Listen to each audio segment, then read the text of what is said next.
Parfait. Donc, l'enregistrement est commencé. Donc, séance extraordinaire du Conseil municipal de la ville de l'Île-Perrot, tenue le mardi 15 décembre 2020 à 19h45. Elle a été cédulée. En ce moment, il est 20h23. Donc, on va passer au point 1, ordre du jour, adoption. Donc, considérant que tous les membres du Conseil sont présents, en conséquence, il est proposé d'adopter l'ordre du jour de la séance extraordinaire du Conseil municipal du 15 décembre 2020 avec les modifications suivantes. Donc, l'ajout du point 4 intitulé « Dossier de l'employé », Nicole Lucier, agent de bureau, service technique, embauche, et l'ajout du point 6 intitulé « Projet de développement résidentiel dans le secteur de la Perdriole, certificat d'autorisation, mandat de représentation ». Est-ce que j'ai un proposeur? Gabriel Labbé. Merci. Et un secondaire? Je seconde Kim Como. Parfait. C'est unanime? Oui. Merci. Point 2, soutien aux entreprises dans le contexte de la COVID-19. Participation de la ville de l'Île-Perrot au Fonds d'aide municipale pour les entreprises de Vaudreuil-Soulanges.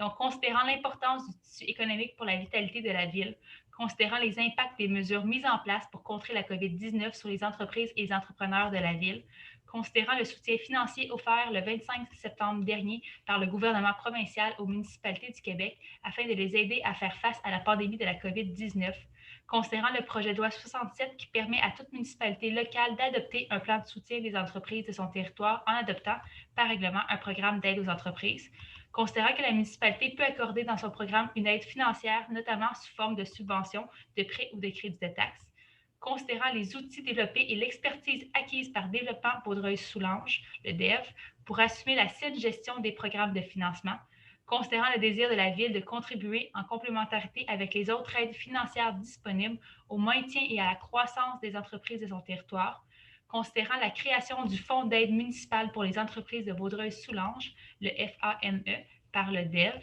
considérant que la contribution de la Ville au FAME permet de soutenir uniquement les entreprises de son territoire et qu'elle pourra identifier des secteurs économiques et ou géographiques privilégiés pour soutenir la relance économique. En conséquence, il est donc proposé d'autoriser une contribution de 120 000 $ au programme de développement Vaudreuil-Soulanges, d'autoriser la directrice des finances et trésorière à signer au nom de la Ville tout document, d'approprier les sommes nécessaires à même l'aide financière octroyée à la Ville par le gouvernement dans le contexte de la pandémie de la COVID-19 et de désigner la conseillère Karine Bérubé comme représentante observatrice au comité d'investissement pour les dossiers traitant des entreprises de la Ville. Est-ce que j'ai un proposeur? Gabriel Labbé. Et un secondaire? Mathieu Auclair, proposé. Merci. C'est unanime? Oui. Parfait. Donc, le point 3, appel d'offres 2020-03 PUB, services professionnels, réhabilitation des infrastructures de la 24e avenue, fin de contrat. Donc, considérant la résolution numéro 2020-06-158 par laquelle le contrat de service professionnel visant le projet de renouvellement des infrastructures de la 24e avenue a été adjugé à Chelex Groupe Conseil dans le cadre de l'appel d'offres public numéro 2020-03 PUB. Considérant l'inadmissibilité du projet au programme de la taxe sur l'essence et de la contribution du Québec, la TEC, considérant l'article 3 du devis qui stipule que la Ville se réserve le droit de mettre fin au contrat avec l'adjudicataire sur avis écrit à cet effet, considérant l'article 7.2 du devis qui prévoit qu'aucune compensation ou indemnité n'est due par la Ville de ce fait, en sus des honoraires établis en vertu du contrat pour le travail dûment réalisé et sur présentation des pièces qui sont justificatives.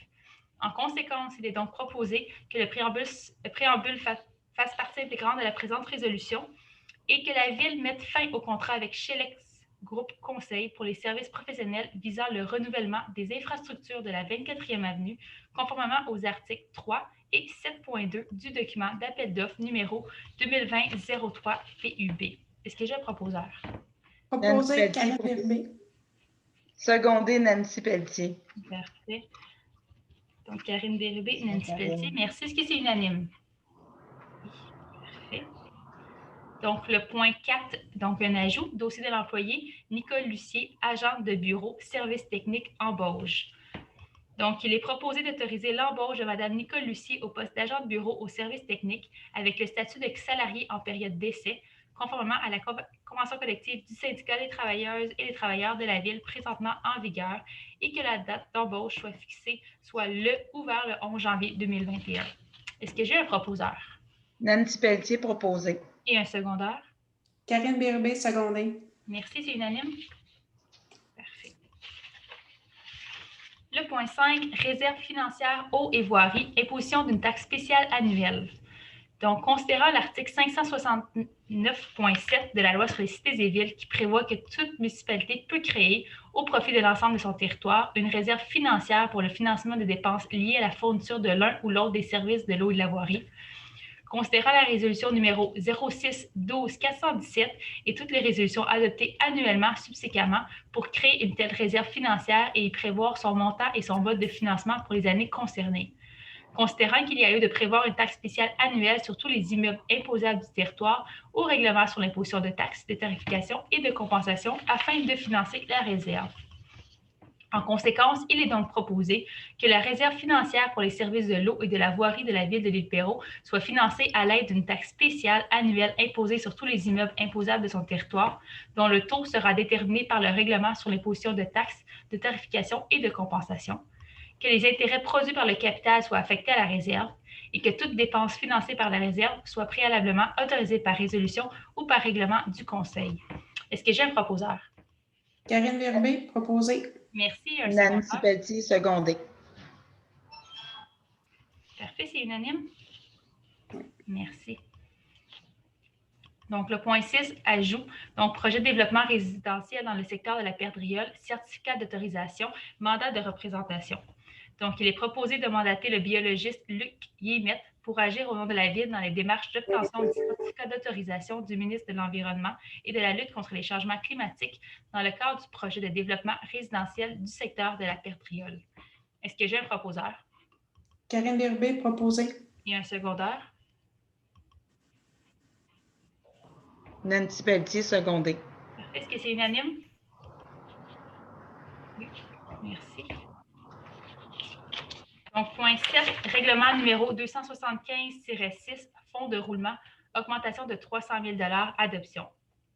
Donc, considérant qu'une aide de motion a été donnée par la conseillère Karine Bérubé avec dépôt du projet de règlement lors de la séance ordinaire du conseil municipal tenue le 8 décembre dernier, considérant que les formalités de l'article 356 de la loi sur les cités et villes ont été respectées, en conséquence, il est donc proposé d'adopter le règlement numéro 275-6 intitulé « Règlement modifiant le règlement numéro 275 pourvoyant à la création d'un fonds de roulement afin d'augmenter le montant de ce fonds à 1 100 000 $ en affectant à cette fin 300 000 $ du surplus accumulé. » Est-ce que j'ai un proposeur? Nancy Pelletier, proposé. Et un secondaire? Karine Bérubé, secondé. Merci, c'est unanime. Parfait. Puis, à titre informatif, il n'y a aucun changement entre le projet qui a été soumis, qui est déposé, et le règlement qui est soumis aujourd'hui pour adoption. Donc, point 8, règlement numéro 709, emprunt, réfection de la chaussée de la 24e avenue, avis de motion et dépôt du projet. Est-ce que j'ai un conseiller qui veut faire l'avis de motion et le dépôt?